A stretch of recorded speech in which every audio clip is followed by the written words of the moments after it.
My name is Jean Thomas, the promoter, the proprietress, and the author and photographer of the American Society of Folk Festivals that was staged in and around Ashland, Kentucky from 1932 to 1972. I specialized in the music, the crafts, and the language of the Appalachian region. My given name was Jean Mary Frances of Decisses, Aloysius Narcissus Garfield Bell. I was born in 1889. That's a name, isn't it? And so with a name like that, I was destined for uniqueness. So in the late 1890s, as a teen, I defied convention and went to business school and became a stenographer.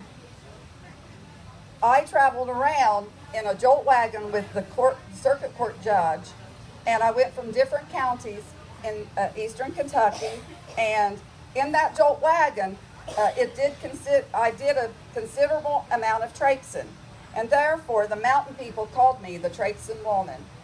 My exposure to the music, the traditions, and the dialect of our region caused me to have a great interest in starting a folk festival. I met and married Albert Thomas in 1913.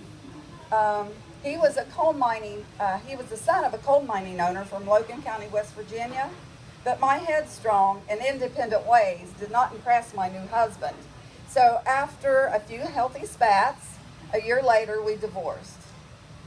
But with the money that I'd saved from my court recording days, I moved to New York City that same year. I continued to work as a stenographer. I took writing classes. I held a variety of jobs in my life. I once worked as a secretary to the Columbus Senator baseball team. I worked as a script girl for Cecil B. DeMille of silent movie fame. But my most interesting job in New York City was working for the notorious entertainer Ruby Texas Gillum, who was also a Prohibition-era speakeasy owner.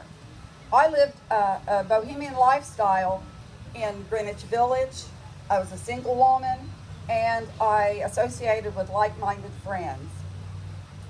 But my heart was always in the mountains. So I come back to Ashland, Kentucky, and I did a little bit more traipsin and recording, as I was doing here with Derek, my son-in-law. But so as I was traipsing around Round County in 1926, I happened upon a man playing on his fiddle left-handed on the courthouse steps at Round County. Wow, he was great. I had to have him. And I used my press agent skills, and I snatched him up, and I gave him the stage name Jelson Setters. His name was James William Day. And I gave him the stage name Jelson Setters, and I did read about it, and he got the name from his ancestors, Jelson and Setters. And so he was so wonderful and amazing to listen to.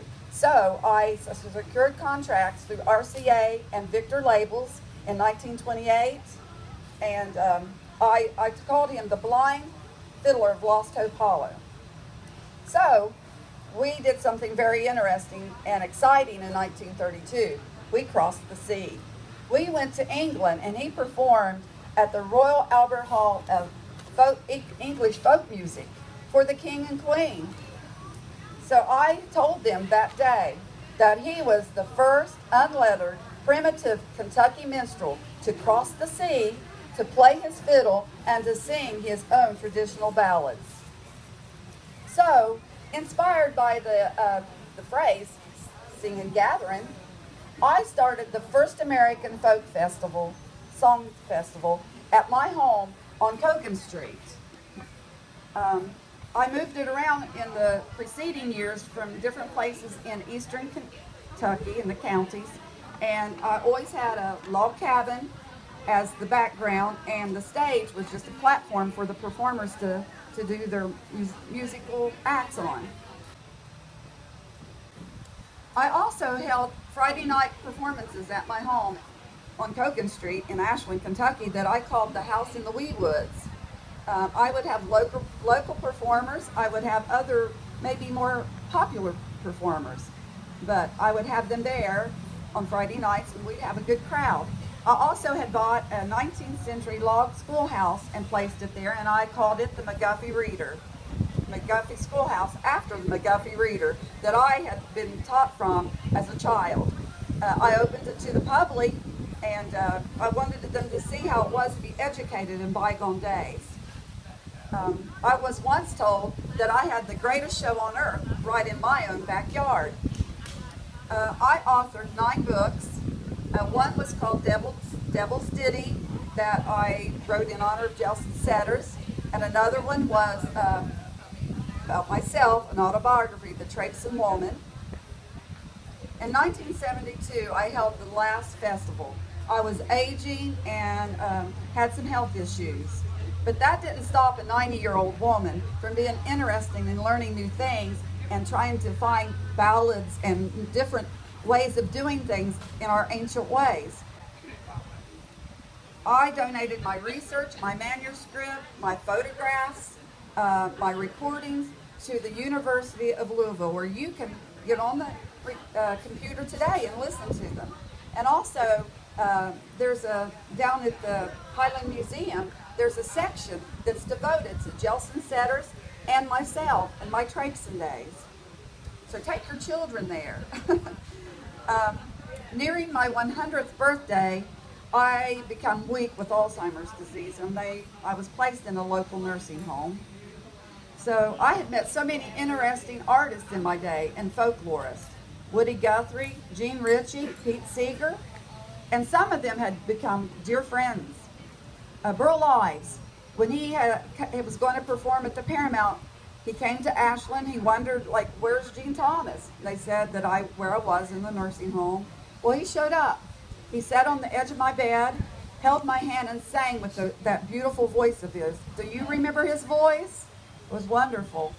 So I hope by the twinkle in my eye and the slight grin on my face that he knows the joy that I brought him that day, that he brought me that day. So in December of 1982, I died at the age of 100. But you know, my dreams still live on. In this beautiful day, in the shade of these spreading trees, on the porch of this McConnell house, in this festival, and in you. So thank you very much.